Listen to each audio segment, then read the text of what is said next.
Hey everybody, thanks for tuning back in to another Tuesday Cruiser Chat with OTRAM. Um, Same format as always, nothing planned, just whatever you guys would like to talk about, let me know. If you got questions, ask them, and I'll do my best to try to answer them. Trying to think what we've got going on with shop news. Got the title for the Shop 80 today, and got insurance on it.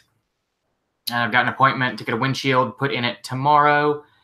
And I got to go get tags and registration. And then I can actually start driving the Shop 80 to see what it needs mechanically before I actually start building on it. But I'm excited to have the title and have it insured so we can actually potentially start driving it.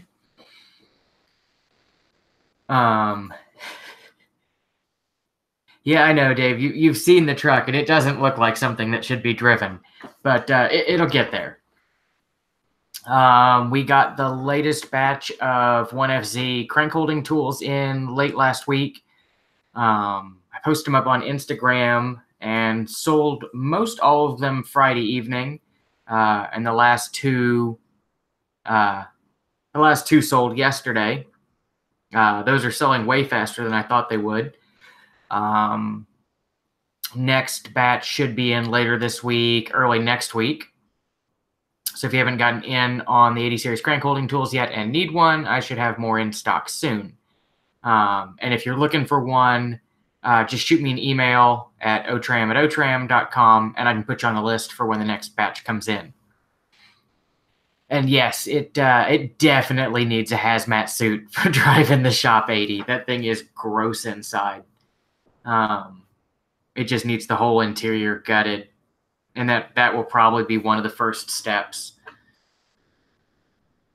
Gut the interior and find some better front seats.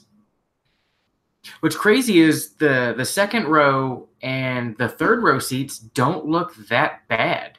It's just the driver's seat and I guess the front passenger seat that are just disgusting. I'm torn between emptying it out and only having front seats or keeping the second row of seats.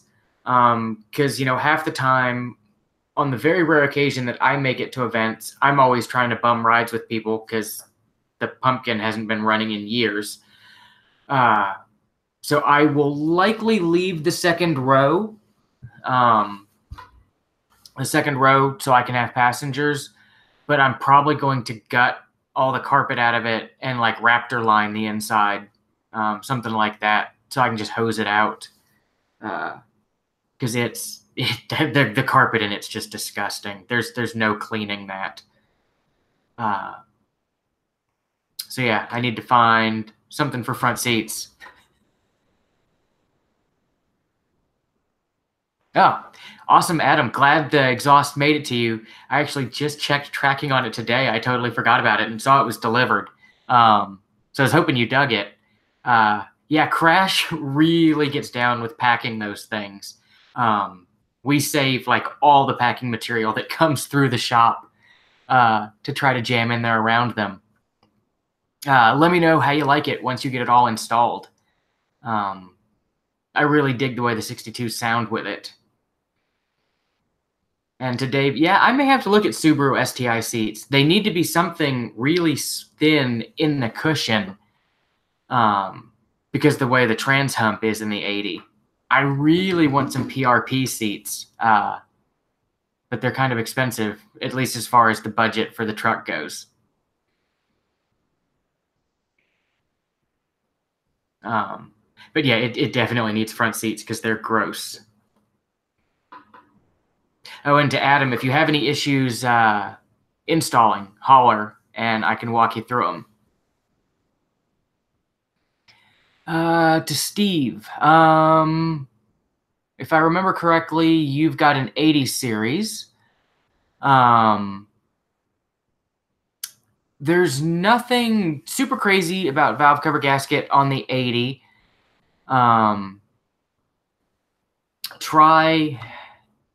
be easy with all the bolts, especially the ones in the back. They like to get stuck in the head, and they're real easy to break off. And when you do, they're a real pain to get the broken piece out of the head. But yeah, just pop the ignition wires out, pop the throttle body off. I usually leave all the throttle cables and cruise control cables and all that jazz hooked to the throttle body, and I just unbolt it and undo the two cooling hoses that are on the bottom, and then just flip it over kind of behind the air filter on the passenger side. And then you don't have to go back through and readjust all your cables. But yeah, nothing really tricky to it.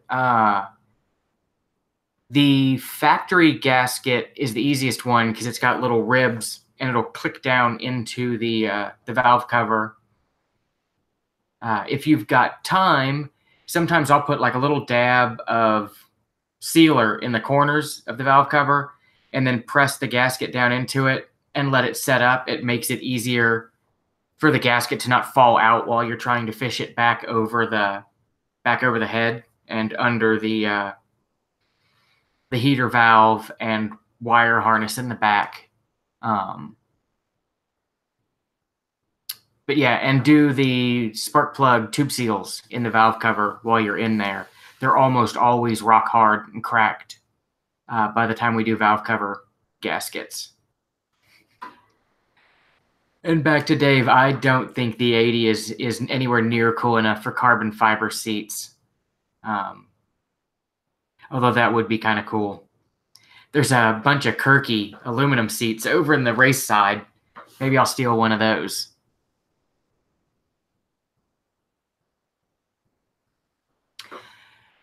Yeah, it looks like there's a bunch of stuff in the way of the back of the valve cover. Sometimes I'll undo the heater control valve off the firewall and the wiring harness there just to give me a little bit more room to play with. But you can fish it out with it with all that still hooked up.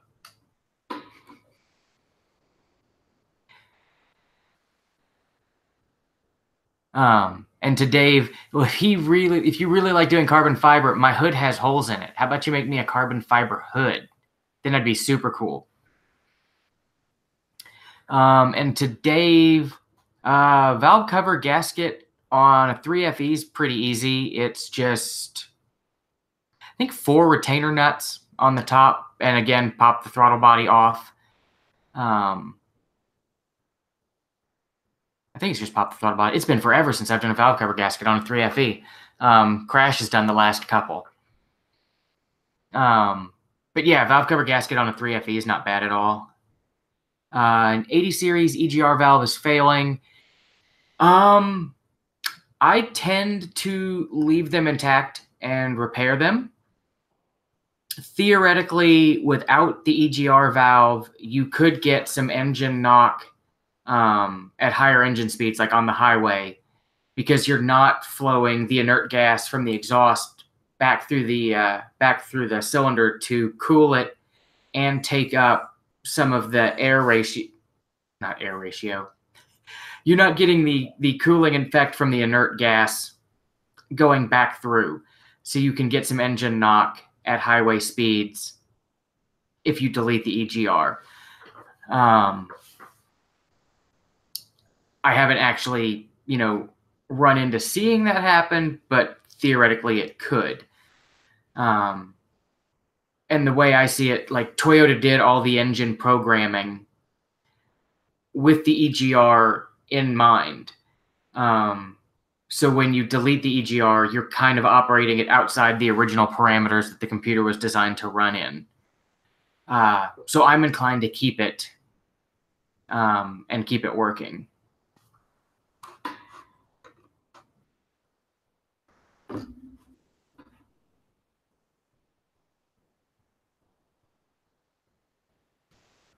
There was something else I was going to say about that. Now I can't remember what it was.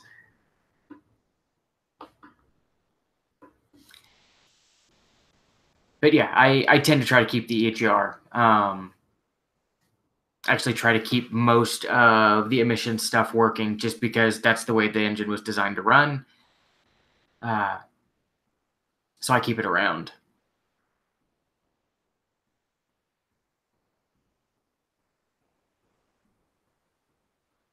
I don't think I've ever done a 1FZ EGR valve itself. We've done the modulator and the vacuum switching valve and had clogged up vacuum hoses, but I can't say that I've ever seen an actual failed valve itself.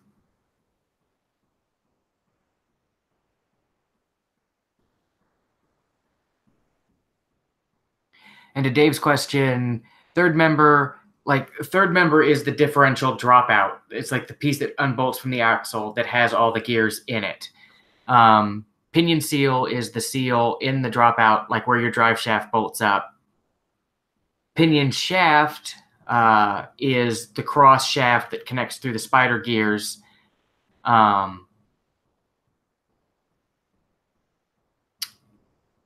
just went brain dead. But yeah. So yes, all differential parts.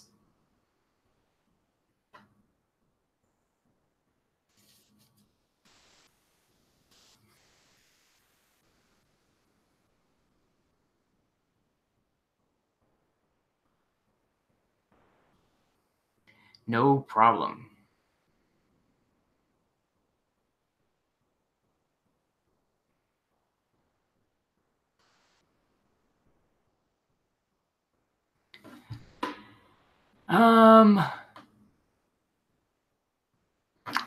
So on a 3FE, you're probably not. I mean, there's no post-cat monitoring. So the engine's never going to know that you removed the catalytic converter. Because all of the O2 sensors on the 3FE are pre-cat. At least I'm pretty sure they are. I don't think they're post-cat monitoring on a 91. So the engine won't know that you removed it. It just, the exhaust will smell terrible. The exhaust will smell terrible, and technically you're polluting more. There's no benefit to removing the cat. It's not like the old 70s bricks with the pellets in them. The new stuff, flows well. So there's not a downside to keeping the cat, unless it's clogged or broken and rattling. Whenever we build exhausts for anything, I always use a cat just because I can't stand the smell of exhaust on a truck without a catalytic converter. So I guess it's a personal pet peeve of mine when the cats get removed. I hate the smell of it. But the engine likely won't know that the cat's missing, so there won't be a downside there.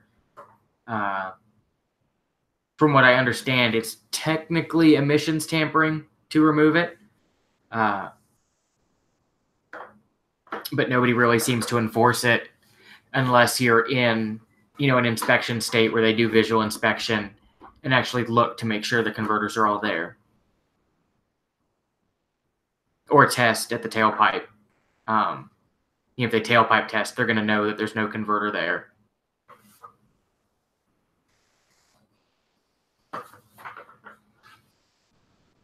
But if it were me, I would leave it intact.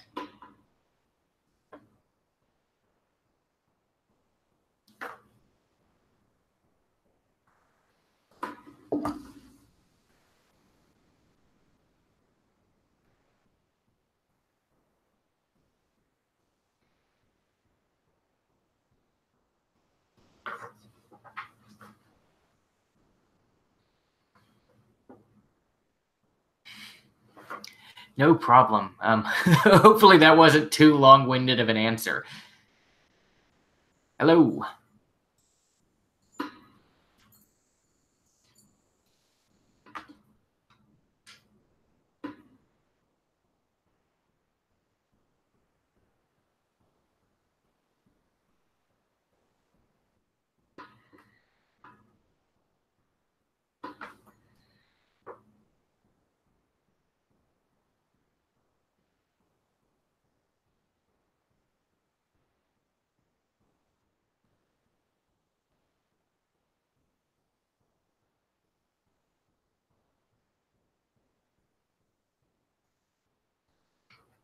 Sorry about that. Getting texts about ordering parts and I had to respond before I forgot. Any way to make the rear defroster actually work?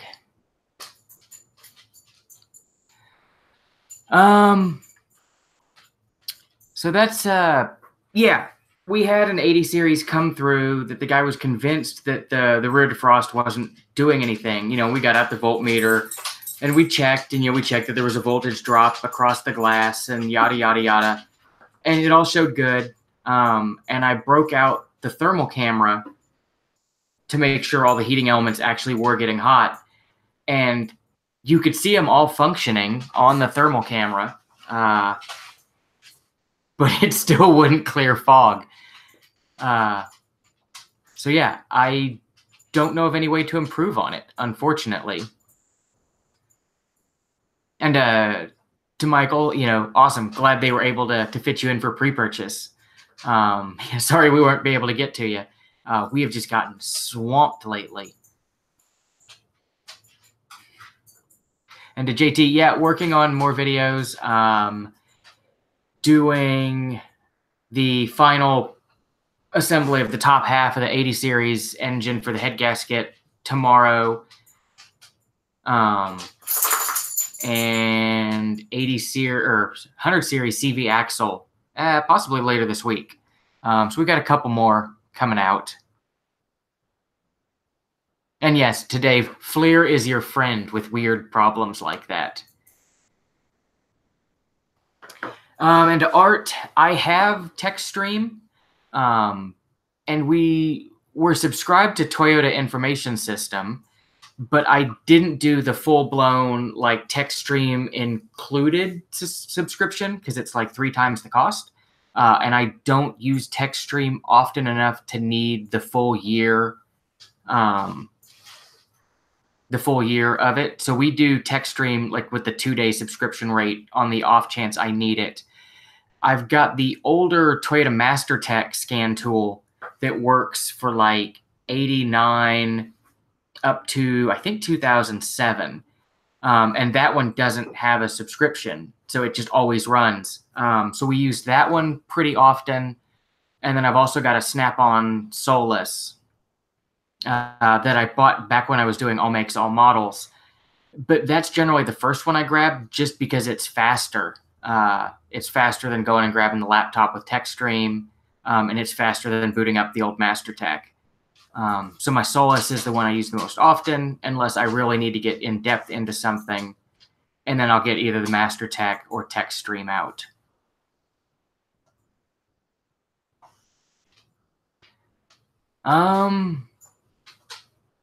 Yeah, fuel pump for a 94 Cruiser should be easy to come by.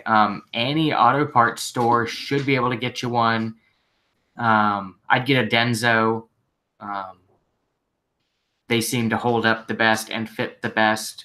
I've never been a fan of the Bosch fuel pumps or the, I can't think of it now. It starts with an A. There's another brand that's common. But we haven't had any problems out of Denso's using those. They keep going up in price though. The fuel pump on my fuel injection tester died last week, and I had to go through all the parts listings and find the cheapest electric fuel pump they had with the right flow. And it turned out a Subaru Forester pump fits my fuel injection tester.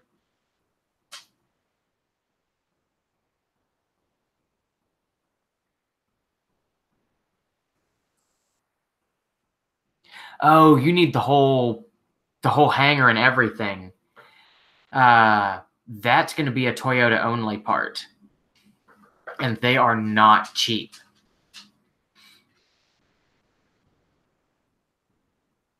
I want to say the last one I got was around $250 just for the hanger, and then you had to get the pump separate.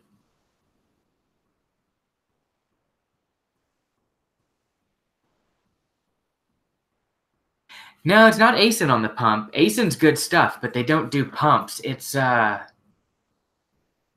a really crappy import brand that I'm trying to think of, and I can't think of it.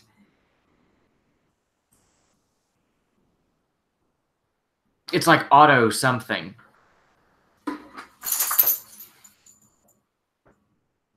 Yeah, we use ASIN for water pumps, fuel pumps, timing belt kits, all that jazz.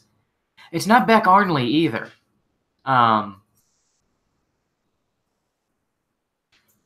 Because every time I've ever gotten a Beck Arnley, it's actually been a Denso in the box. I can't think of it. But anyway, just get Denso. The other ones don't seem to work, even though I can't remember the name of them.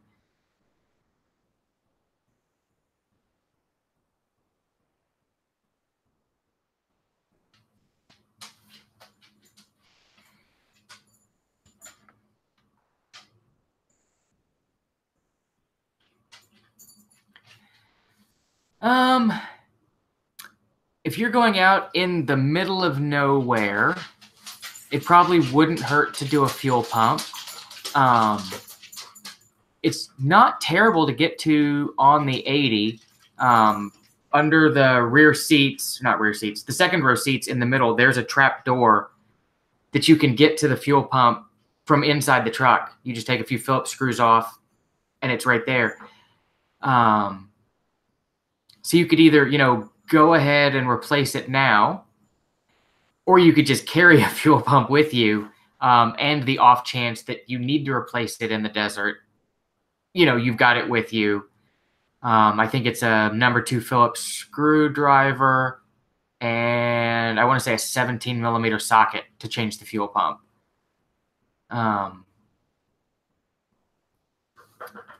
So yeah, because they seem to go forever.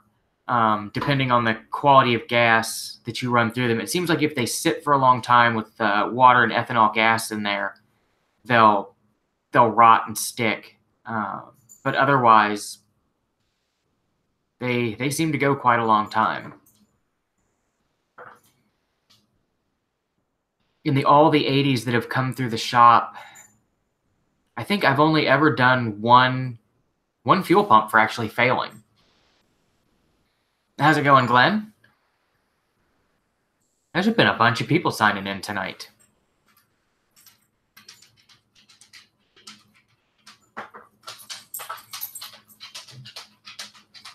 But yeah, it wouldn't hurt to do it as preventative maintenance. I just hate doing fuel pumps because you get gas all over you. So I try to avoid doing them. But it probably, if you're going out in the middle of nowhere, it probably wouldn't be a bad idea to carry a spare at least.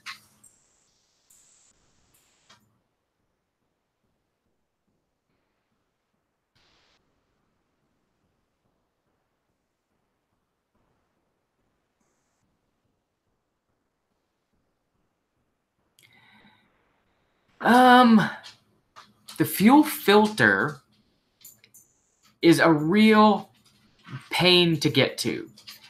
And I don't know how accurate this story is, but back in the late 90s, there was a Toyota Master Tech on the original Land Cruiser mailing list, like back when it was a mailing list and not a forum.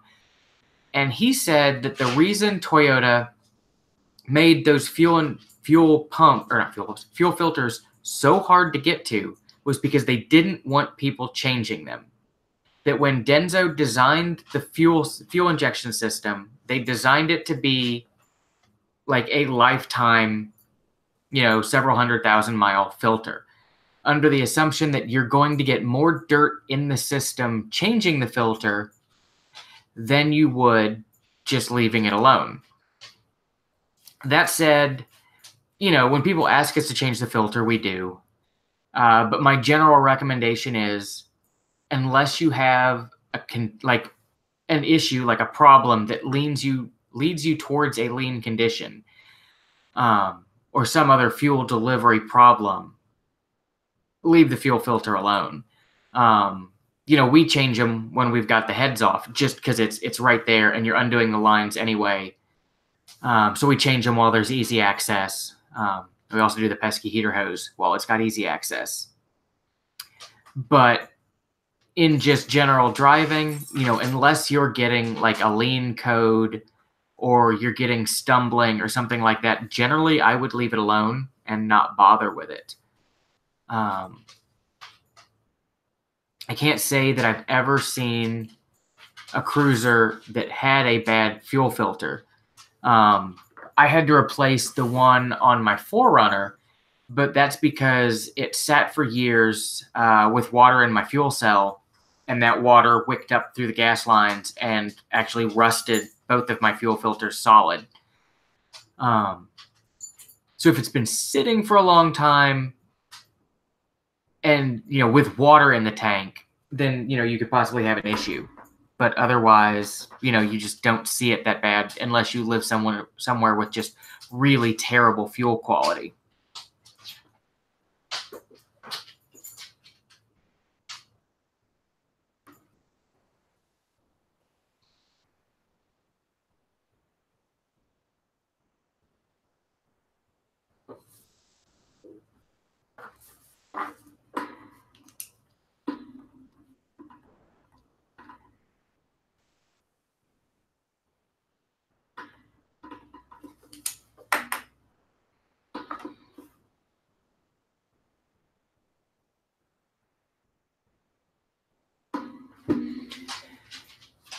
Yeah, that makes sense. Because you're jockeying all the fuel lines around, and you've got the pump and everything out. So it makes sense that you could have sent crap down the line to the fuel filter. It's also a lot easier to get to the fuel filter on a 62 than it is on an 80 series. The 62, they at least kind of put it out where you can get to it instead of hiding it.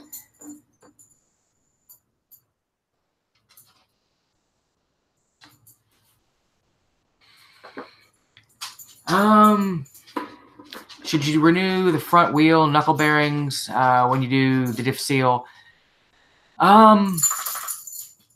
If you're going in far enough to pull the differential, then you're almost in far enough to do knuckle bearings. At 95K, I would probably go ahead and do them. The wheel bearings are probably fine. I would clean them and repack them while they're out. But you can probably get away with not doing wheel bearings at 95K. In all honesty, the knuckle bearings are probably fine, but if you're going in that far, you might as well change them. And Steve wants to know if I get people stopping by in the shop due to the YouTube channel.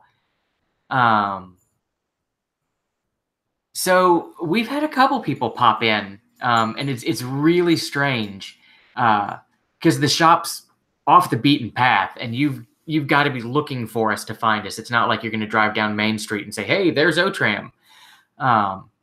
You've got to be looking for us. But we've had a couple people pop in. We definitely get a lot more phone calls from people finding us on YouTube, and we're getting cruisers from a lot further away. Which is awesome, but it's also kind of crazy that there's not a cruiser person closer to some of these folks. Like they're coming from a couple states away. But yeah, we are getting more people popping in, and it's awesome. It was creepy at first, but it's kind of cool now.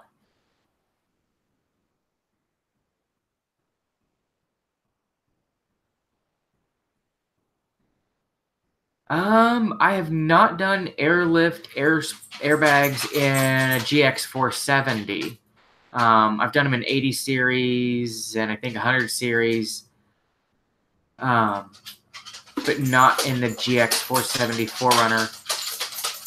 I was under the impression the GX470 was already air spring out back, but I could be mistaken because we don't get very many of those through the shop.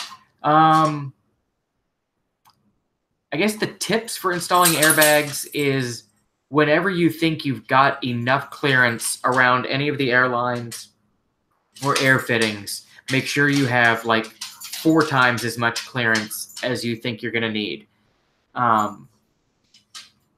it seems like it never fails because like the airlifts, they've got like that little air nipple that comes out the bottom of the bag, and you're supposed to drill a hole in one spring mount or the other to run the hose through. And if you don't drill that hole big enough, it just it chafes the hose, it chafes that line, and you end up getting leaks there.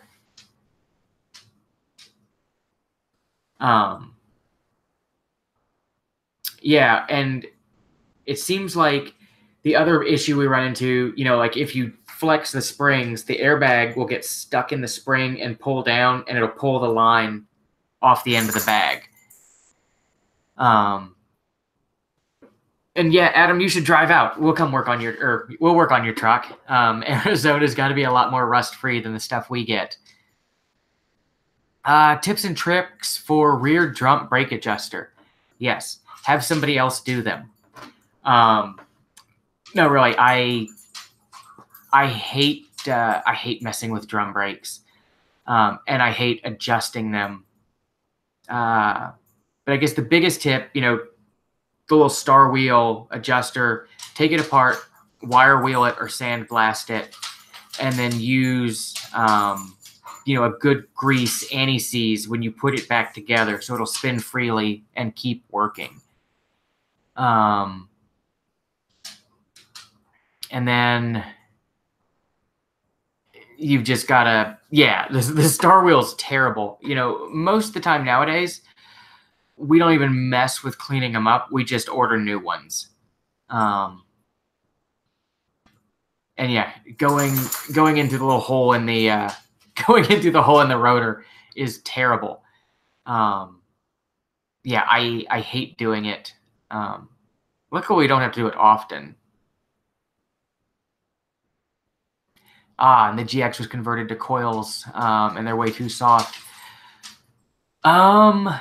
Depending on what coils were used and how much lift, or if you want lift at all, you could probably find like an Old Man Emu, heavy coil or medium coil, like for a 4Runner. And I've never looked it up for the 4Runner platform, but like for the 80 series, you can get stock height heavies, and it's like a 1/2 to 3/4 inch lift, but it's a much greater load carrying capacity.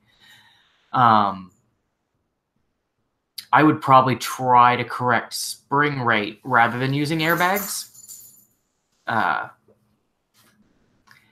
And the springs probably aren't that much more than the airbag kit, and you got to pull the springs anyway to put the airbags in.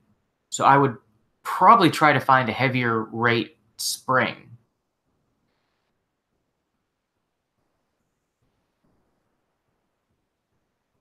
If I had to run roof or wires down from the roof, like rack lighting, how would I run them? I can't remember having ever done an 80. We just did a 100 series last week, and we came down the back through the hatch access, and then there's a rubber bellows that feeds the defroster wires and the squirter hose and all that jazz. We came in through that grommet and then down the inside of the D-pillar to get inside. That seemed to be the cleanest way. I'm never a fan of drilling holes through the roof to run wiring.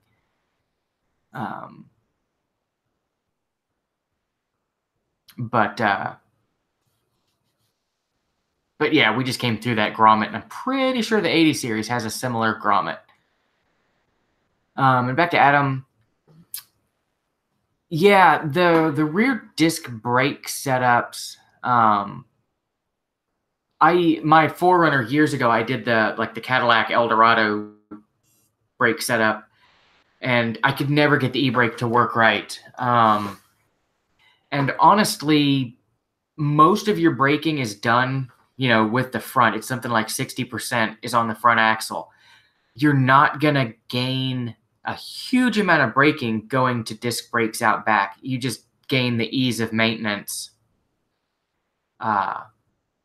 with having discs. But losing the brake, emergency brake, kind of negates the ease of maintenance thing.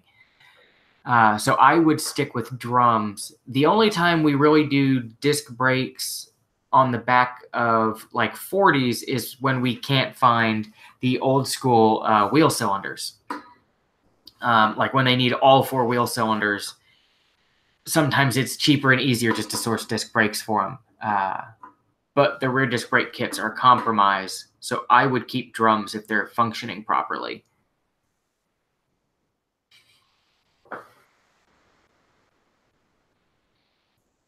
And to Dave, when you're siliconing grommets and stuff in the bodywork, make sure you're using body safe silicone. Like the Permatex stuff cures with acetic acid, and it can cause rust in the body panels. So use either actual body panel seam sealer or the Toyota form and place gasket maker, the black stuff, doesn't smell like it has acid in it. So that is likely safe. But the regular store off the shelf RTVs and like clear silicones and stuff like that, those cure with acetic acid and can rust where you put them on there. Well, you didn't ask before.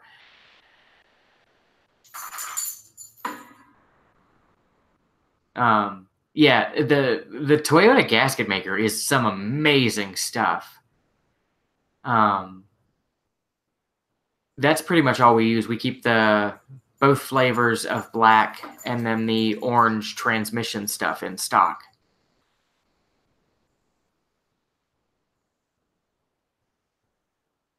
The Right Stuff gasket maker also smells like it doesn't have acetic acid in it also.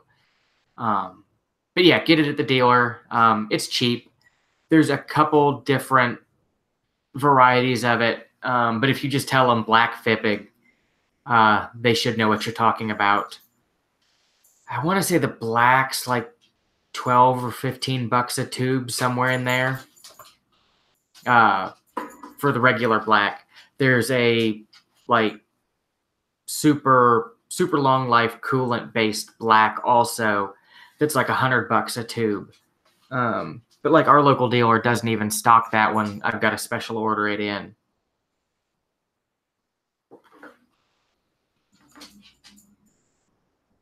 We go through tons of that stuff at the shop.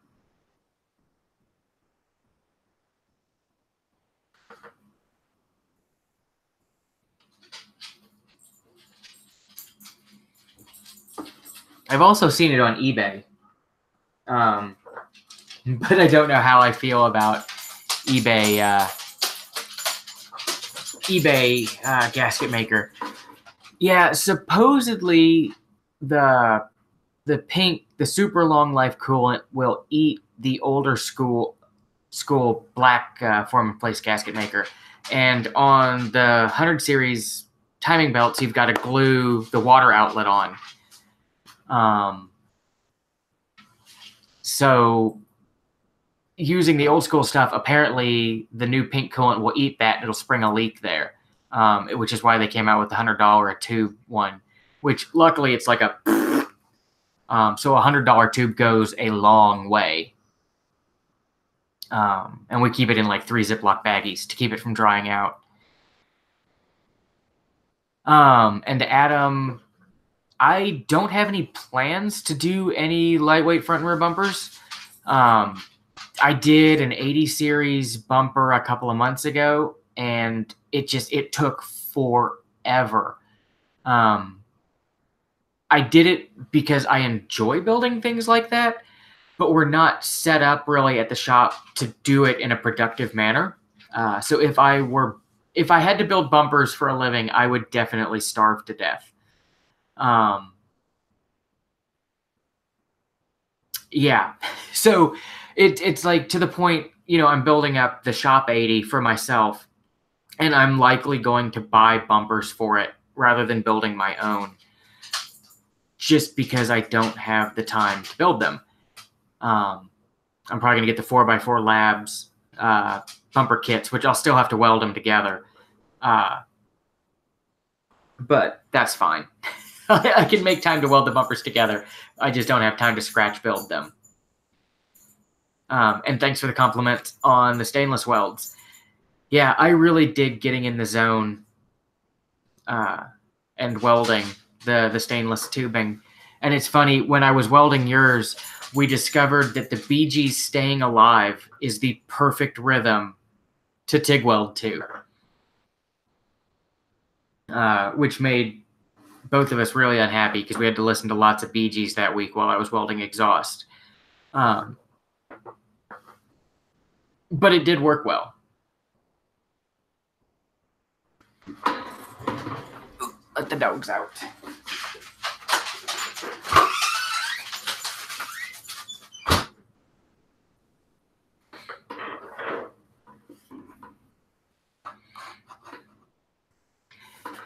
Yeah, hopefully someday, once we've gotten the other side of the shop, and once I've got another tech or two, that can handle the day-to-day repair work, it'll free me up to do more, more fun projects like the stainless exhausts and custom bumper builds, and weird stuff like that. But right now, when I take in custom work, it just kills the productivity. And then Crash has to do all of the work while I'm playing with building cool stuff. And that doesn't make him happy. But one day, hopefully.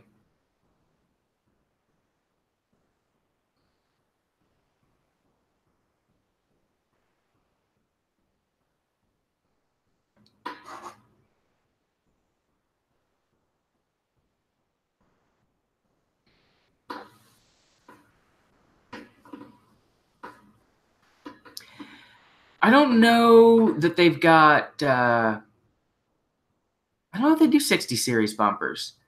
Although Trail Tailor just put up pictures of some 60 series bumpers, I want to say on Instagram. Maybe it was on Mud. Anyway, Trail Tailor had some really awesome new bumpers. My main reason for going with 4x4 Labs, I really like the look of their bumpers. But they'll do them as kit form, which saves me some money. Because I've got no problem welding them up.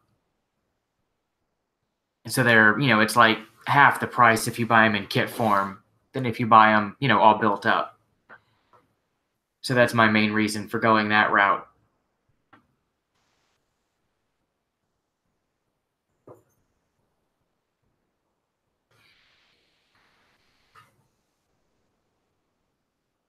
There's somebody else that had some cool looking bumpers lately.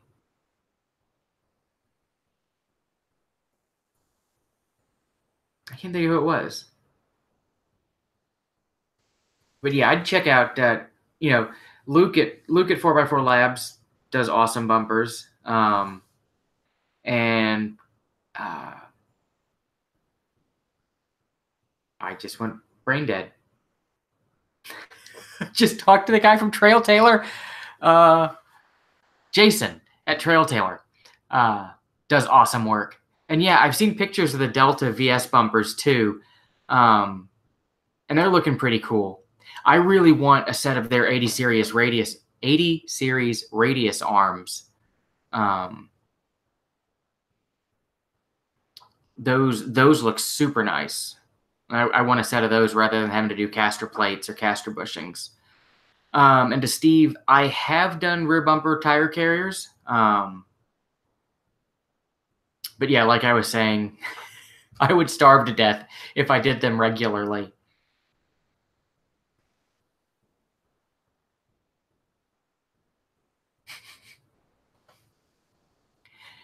Yeah, welding we can do.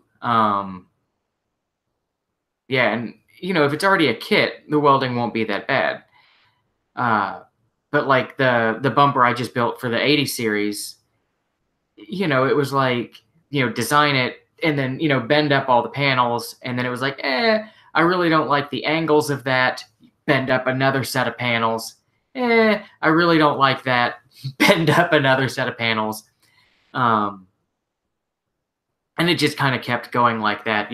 I'd build a component and then be like, oh, if I did this, it would be a little bit more awesome. And it just kept snowballing, which the bumper came out really nice. It just took way too long to build.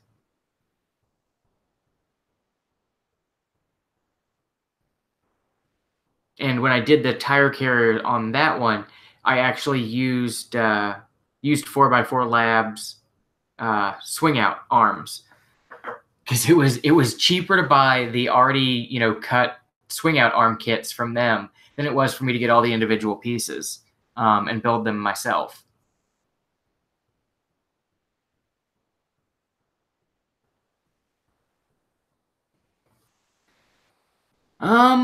The ARB bumpers aren't horrible on weight. If you're just looking to add a front winch, the ARB stuff's not terrible as far as weight. And I don't know, I haven't looked in forever. Back in the day, TJM made aluminum bull bars. I've never seen one for a 60 series, but I know they made them for like Forerunners and pickups. And I know TJM is importing stuff again. I don't know if they're bringing aluminum winch bars for 60s, but that may also be a route to look at.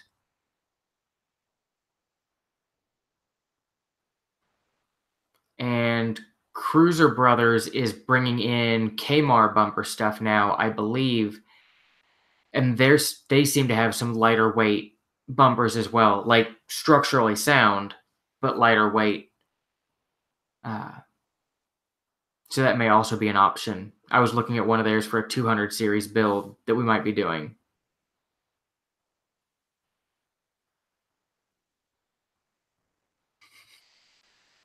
Nope, we don't build the mufflers in-house. On the 62s, it's a MagnaFlow stainless muffler. And on the 80 series, it's from a company called Solo Performance. Also an equally huge muffler. I like the big mufflers on those because they let them flow, but they cut all the drone out. So you just get a nice mellow rumble, without it being obnoxious and loud.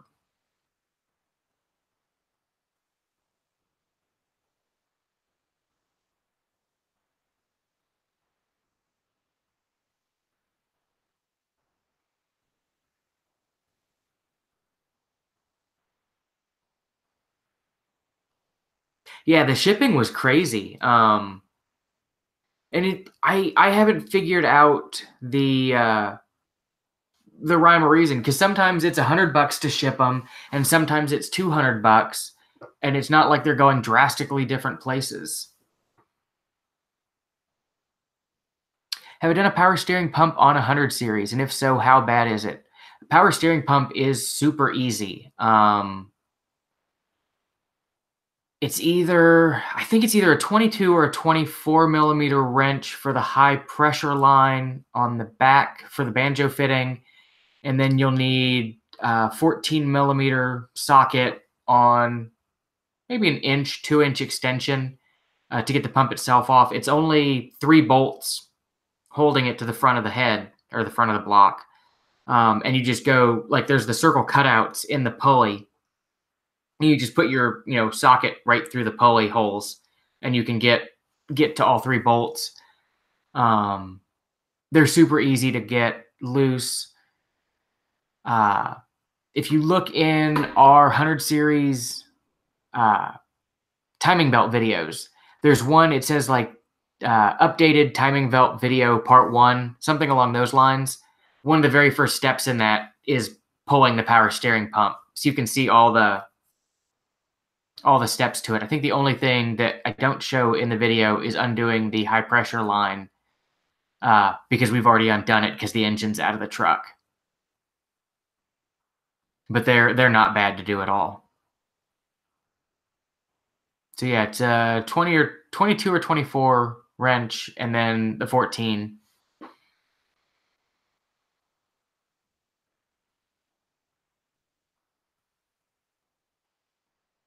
Cool. Thanks for tuning in, Adam. Glad you like the exhaust. Let me know once you get it installed how it sounds.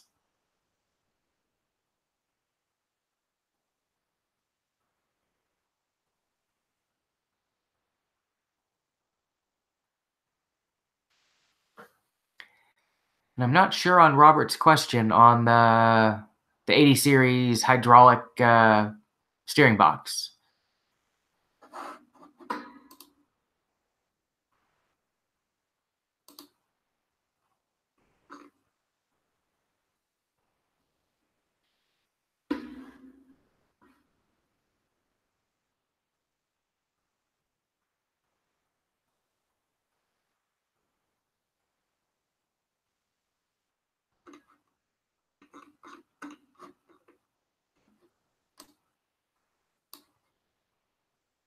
Oh, is it worth it to? I'm assuming you mean like one of the RAM Assist, like convert the 80 series over to RAM Assist. Um, I don't know. Um, if you're doing a ton of rock crawling, it might be worthwhile. For general four-wheeling, just bashing around in the woods, it's probably overkill. I've never driven an 80 series with RAM Assist on it. I had it on my Forerunner for a short while, but it was a really hack job setup that I made when I didn't know any better, like 20 years ago. And it was sketchy. The more modern stuff, like now that they've actually made kits for doing it, it's better. The problem with the 80 series is because the or the power steering pump is gear driven, there's not an easy way to put a higher output pump on. So you're gonna run into issues. If you size your RAM too big, you're gonna run into issues with the pump being able to supply the capacity to make it move quickly enough. And that's the problem I ran into when I did it on my Forerunner. The RAM I used was large enough that my factory pump couldn't keep up with the flow. So you'd have like awesome power steering, and then it's kind of fading, and then back to awesome. It was really jerky, and not super reliable. Like you couldn't like bang it into a corner and know how the power steering was going to react. So you may run into that on an 80 series just because there's not an easy way to upgrade the power steering pump. But I've never driven one or done it to know for sure. I'm going to go holler at my dogs to get them to come in. I'll be right back.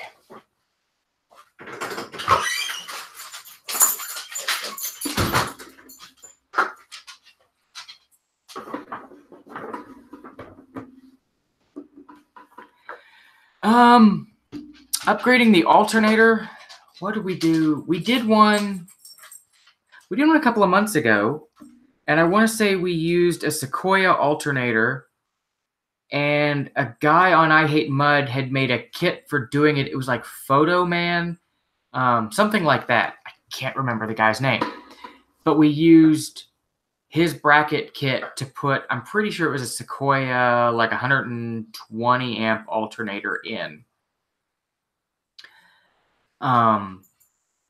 That's the only upgraded alternator we've ever done on an 80. It seems for most folks, the factory alternator puts out enough juice, unless you're running a ton of lights, or you're winching all the time.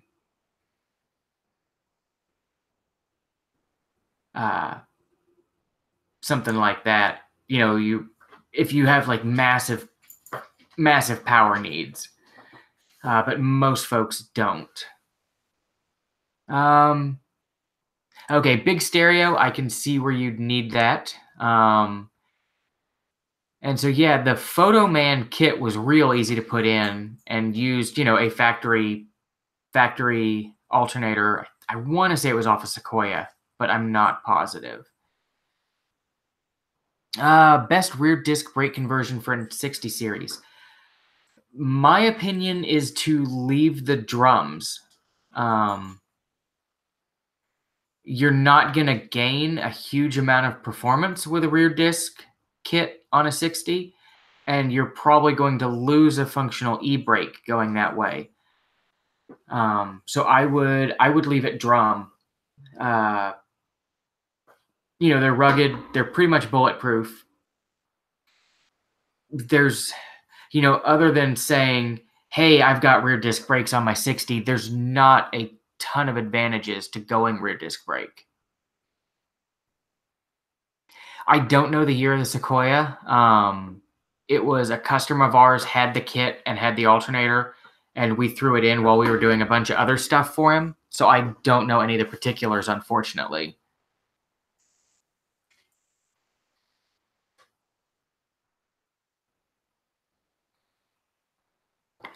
I'd say probably old school mini truck. My Forerunner is an 87 that's, solid axle swapped with 80 series axles front and rear, coil sprung, 3-link, dual cases with low gears in the back case, 529s in the axles, Lincoln locked rear diff, and an ARB in the front. And that thing goes everywhere. And they're relatively cheap to build now. So yeah, mini truck, I think, is the way to go. Granted, I only ran 37s on mine, but I need to put that back together and wheel it again. The solid axle swap short bed Tacoma is also pretty awesome.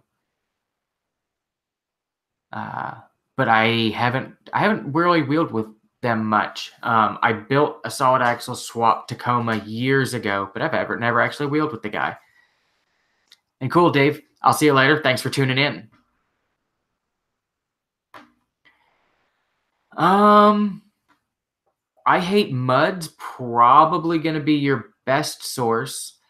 I haven't been on Pirate in years, but there used to be a pretty heavy, Toyota crawler scene on Pirate, but it's probably been a decade since I've been on there.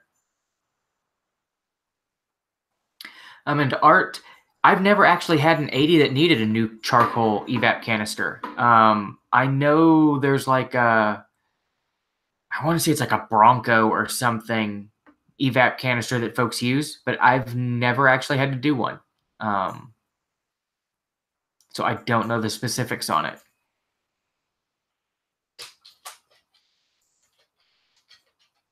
Yeah, mini trucks are cheap. Well, now they're cheap. Back when I started into the Toyotas, you couldn't get solid axle swap kits. You couldn't get like any of the modern stuff now that's like, a phone call away. You had to like build it all. So yeah, mini trucks definitely easier and cheaper now.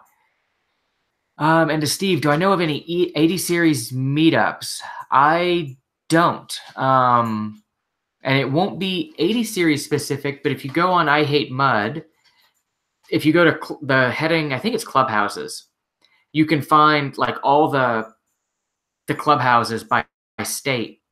And those will be like your local, cruiser folks. But beyond that, I don't know of any 80 specific stuff. And Sam's got the good idea. Hit the like button. To Robert, best source for snorkel and Under Armour. The only snorkels I've ever done are the ARB Safari snorkels. I take that back. I've done one knockoff, and it fit terrible. The ARB stuff's always fit well. So I would go ARB on the snorkel. For underbody armor, on an 80, you've got choices. Trail Tailor's got the sleeper, I think it's Trail Sleeper, something like that, skid plate. I really like that. Iron Pig has a big trans cross-member skid plate that seems to be like the gold standard. Everybody's got them. Slee's got a huge belly pan that goes under there, which I didn't even know they made. We put one on like a month ago. That was a really nice setup. So yeah, Trail Tailor, Slee, Iron Pig, any of those for Under Armour. I don't know if Bud Built has anything for the 80 series. If Bud's got anything for the 80 series, definitely check him out as well. I ran a bunch of his stuff on my Forerunner and really liked it, and it held up well.